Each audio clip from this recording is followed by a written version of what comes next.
Hey, Eric at EHS Racing. We are on a second round of Grizzly testing. We're taking our basic Big 3 package with a dual exhaust, intake, air filter, air box lid, and our tuner, and we're going to do our next level upgrades to it. I got a piston set of L springs, and our big cam that we've been selling for the Grizzly for a long time was actually for the older 686 motors, but being a 19 went back to that. We're going to do it on a totally stock motor and throw these parts in there and see how it works.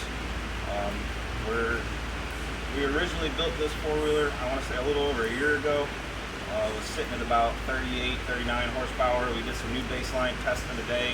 We're sitting at 37 horsepower.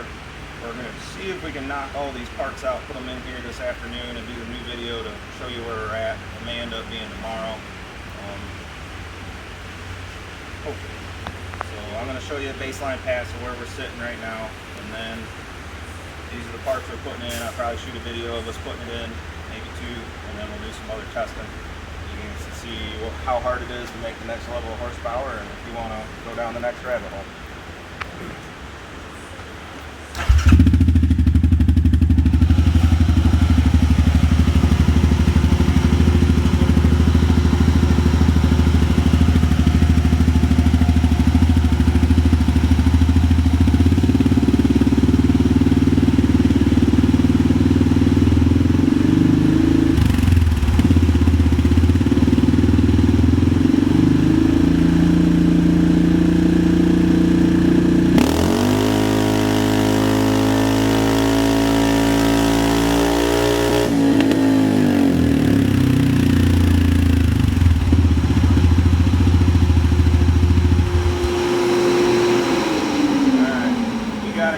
Baseline to go off of. I'm hoping we're going to hit 8 to 10 horsepower increase with these parts we're putting on. So we'll see how close we are with my guess, and we'll be back to show you some of the install.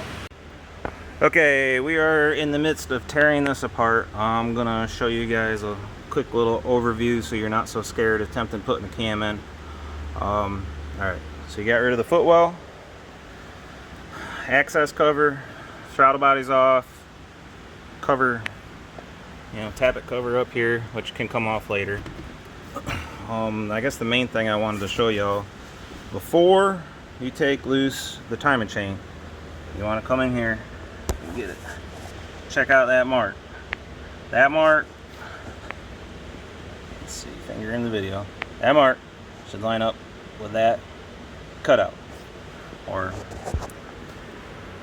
outward indent, whatever the word is for that. It should be straight.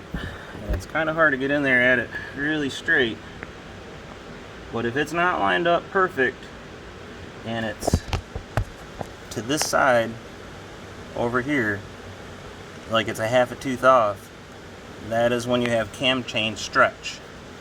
If it's forward, it's usually a tooth off. So if you end up, I see a lot of people talk on the internet where it'll be a half tooth this way or half tooth this way.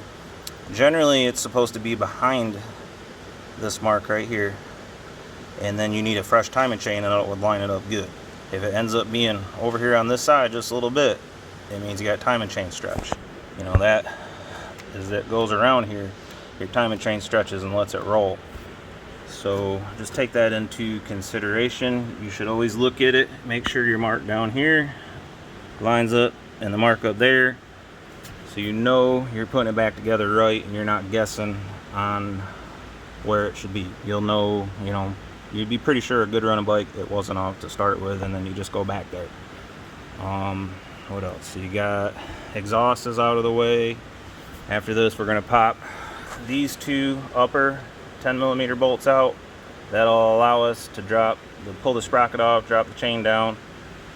The head will then be free from the bottom of the motor other than the head studs. So we're going to take that loose, pull the head studs, and pull the head off, and then I'll show putting the cam into the head. Okay, head is off the Grizzly. Show you guys how the cam goes in the head. A few things to look for: valve springs, rocker arm. This is going to be the cam holding plate. More valve springs. Okay, to get the cam out of the head, and let's get back up. There, I zoomed in too far. So when you pull it out, it's gonna look sort of like that with the bolts in, decompression assembly. Okay, the whole cam can come out without taking any more bolts off. You only got to have them two to get the top two to get the cam chain off, and then these two can stay in, and you can do that on the bench. But get that out of the way so you can see. So you got a cam plate. There's one bolt there, one bolt there. Then this is going to peel up out of the way. Okay. That holds the bearing of the cam in, holds it in place. So then your cam is just basically going to fall out in your hand. Okay, new camshaft right there, old camshaft. So this is a decompression assembly.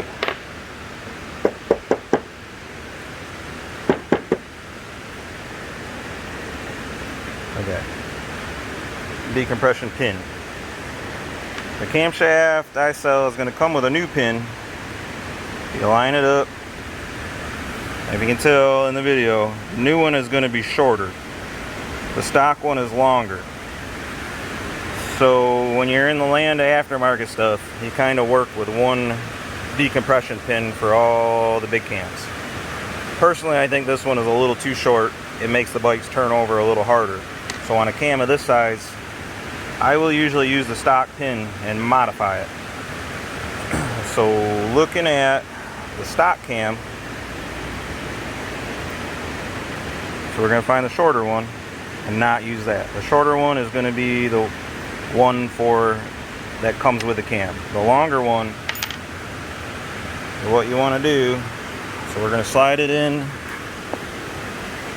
the big hole of the new camshaft. Okay, put it in there. Now if you can see down in the hole, and we're going to take the round end and drop this in there. You'll kind of feel it fall into place. Then if you turn it, you can, it's hard to do this in the video, and you can see the pin that we slid down the center of the cam moves that pin in and out of the cam lobe. Okay, so what is happening in your motor in real time on a bike that's hasn't started spinning, or you haven't hit the starter button yet, this is down. Once the cam starts to spin, it pulls this away from centrifugal force, and this is going to move that cam pin. So if we can wiggle that, and you can see the profile here, you know, to do it accurately, you would want, here, let's put a bolt in there so I don't, this needs to be in and centered up to see probably what I'm going to show you next accurately.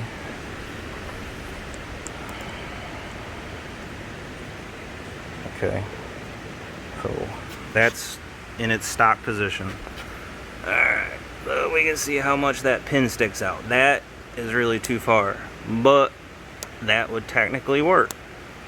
Okay, I'll get it up in a minute, but see how when it opens up, that pin should be sitting underneath the cam lobe. If you can see right there when it's open, you can't really see the pin. You could run your finger across there and you shouldn't feel any of the roundness of that pin. When it's in its stock position, see how much is sticking out? That's a little too much. So what we got to do is make a pin kind of in the middle of that short pin and the big pin. What I'm going to do is you just take it over the grinder and you just roll it across the top a little bit. You know, that angle, see how it's rounded? You just kind of carry that roundness right down to the cam lobe. Don't do it in the cam, you know, pull the pin back out of the camshaft and then take that to the grinder, otherwise you're going to have issues. Okay, I'm going to go grind it. I'm going to hit pause and come back in like 30 seconds because it's really not that hard, and then show you what it should look like. Okay, I'm back. So we got a pin that we shaved down. If you can see it. Should be sitting in the hole. You should not be able to feel it any. Like if you ran, and you got it, if you got this open and you run your finger across it like it was a straight edge, not, you know, not with the indent in there, but as long as the roller of the rocker arm can roll over top of that and not move, you're good. This one is going to make this bike start really, really easy because there's a lot of bleed off. You know, if this seems really tricky, you can run the short pin, it will work. But if you take the time to modify your stock pin, it will start so much easier. And then a lot of the guys with the old bikes, you know, they've been around 10 years. What happens is this pin gets worn out. You know, it's just been mushroomed so many times that it starts to lose, you know, its height, and that's what cracks your valve. When your decompression assembly, if you don't know what it does, is that first initial hit of the starter, everything's locked together, so this allows the compression to bleed off, and then it will roll over basically like the spark plugs out. And then once it gets spinning fast, this moves up and then it keeps everything out the way. One little trick that I do in the grinder is I'll put the pin in like my cordless drill, and then you can spin it and you can have the grinder running and then the cordless drill at the same time, and you can, you know, make it pretty quick. You just want it to be maybe between a 1/16 and an 1/8 of an inch, so, you know, 3/32 seconds or 70 thousandths or something like that hanging up above. So then after that, what we're going to do is we're going to pull the rocker shafts out, which is these two dowel pins. You really need some type of slide hammer. We're going to, you know, use my setup. We put that in there, snatch that out of there, that out of there. That's going to give us access to change the valve springs out. Then we'll put the new valve springs back on.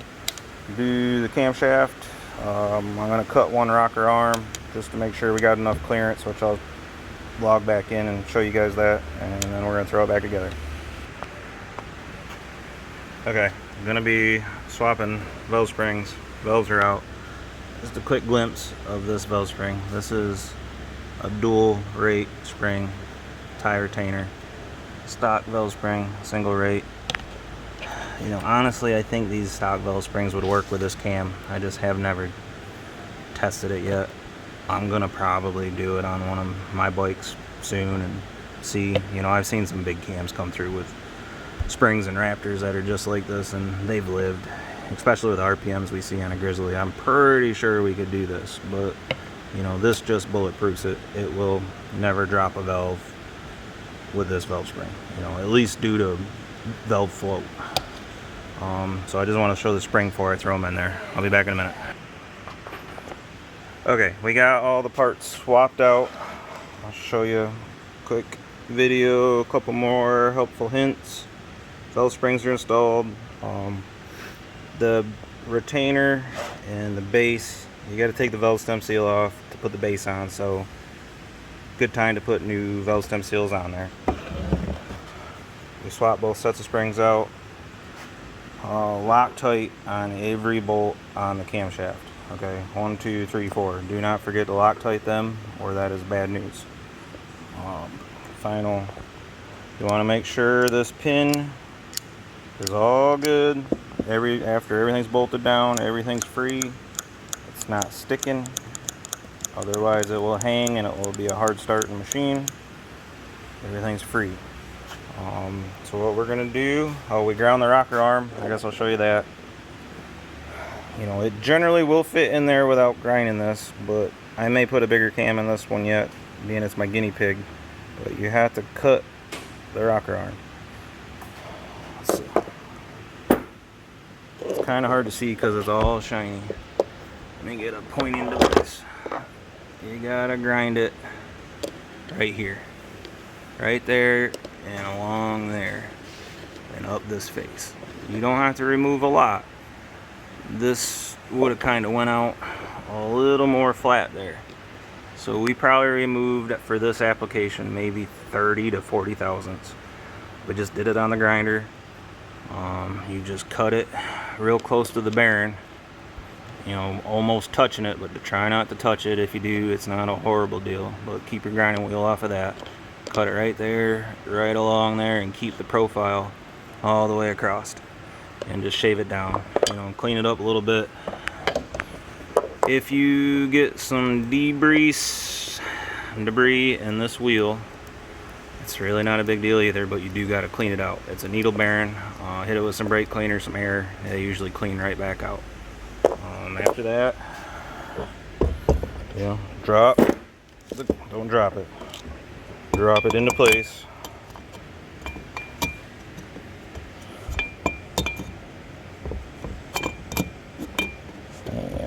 Might need a slight tunk on the first one on a new cam. Just gotta make sure it's square. There we go. You can hit where the spring is not the movable parts.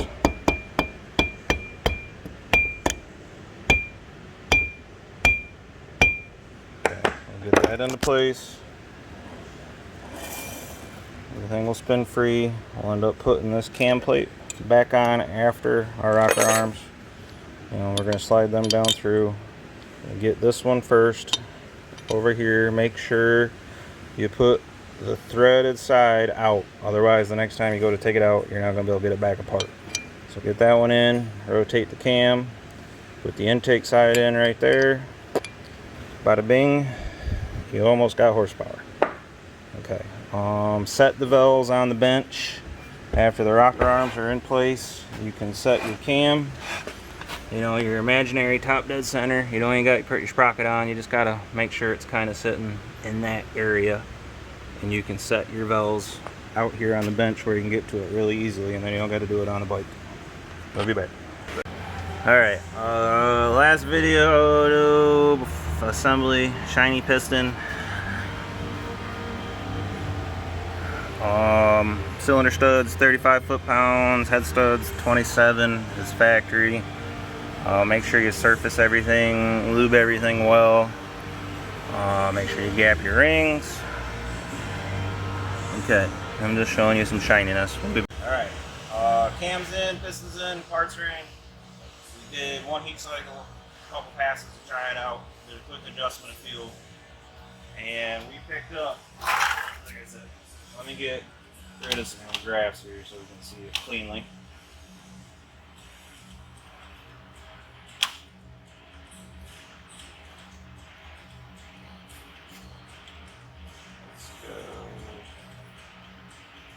Blue, we'll say, turn 2. Okay, so there's a fair comparison. We knocked that out in about 3.5 hours. So, same day, didn't unstrap it, no smoke and mirrors, just the same thing. That is 13, 12, 13. I'd give it a 12 or 13 horsepower increase with just a cam, springs, and piston.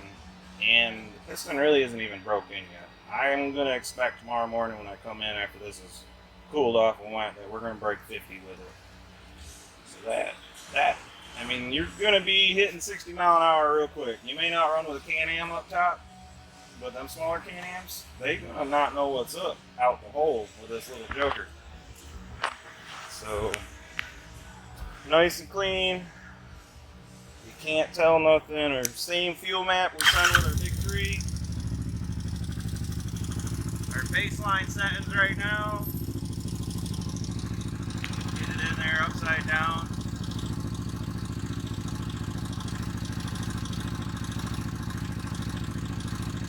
Okay.